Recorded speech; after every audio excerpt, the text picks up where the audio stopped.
येवला ते नाशिक या बसमधून 5 ते 6 संशयित महिला वय वर्ष अंदाजे 35 ते 40 या आपल्या लहान बाळांना सोबत घेऊन चोरीच्या उद्देशाने निफाडकडे येत असल्याची गुप्त खबरांमार्फत निफाड पोलिसांना माहिती मिळताच पीआय गणेश गुरव यांच्या मार्गदर्शनाखाली निफाड पोलिसांनी निफाड बस स्थानकात सापळा लावण्यात आला होता। सदर गाडी सकाळी 11 वाजताच्या दरम्यान निफाड बस स्थानकात आली असता गाडीमधील संशयित महिलांची कसून चौकशी केली।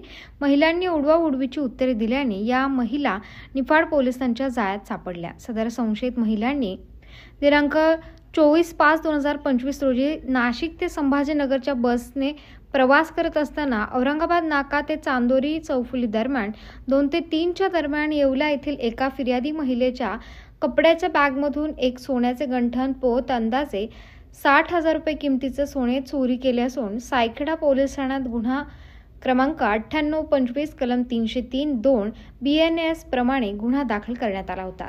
सदर संशयित महिलांनी मालेगाव ते अहिल्यानगर प्रवासादरम्यान दिनांक 19/4/2025 रोजी सावरगाव शिवार तालुका येवला दरम्यान 1,50,000 रुपये किमतीचे 3 तोळे वजनाचे सोन्याची पोत व 10,000 रुपये किमतीचे 10 भार वजनाचे चांदीचे ब्रेसलेटची चोरी केली होती। सदर घटनेची नोंद येवला शहर पोलीस ठाण्यात नोंद करण्यात आली होती। सायखेडा व येवला येथील या फिर्यादी महिलांना निफाड पोलीस ठाण्यात बोलवण्यात आले होते। फिर्यादी महिलांनी या संशयित महिलांना ओळखले असून याच महिलांनी आमची सोने चोरी केल्याची कबुली दिली। त्यांच्या पुरवणी जबाब नोंदवून पुढील कारवाईसाठी सायखेडा व येवला पोलीस ठाण्यातील तपासी अंमलदार यांच्या ताब्यात देण्यात आले आहेत। या कारवाईत पोलीस कपालेश्वर ढिकले, नितीन साळवे, धनंजय जाधव, नितीन सांगळे, संगीता जाधव, पूनम शिंदे, राजेंद्र दरोडे यांनी भाग घेऊन सदर महिलांना पकडण्यात यश मिळवले। गणेश गुरव, पीआय निफाड पोलीस ठाणे। महाराष्ट्र 7/12 न्यूजसाठी किशोर बस्ते, प्रतिनिधी।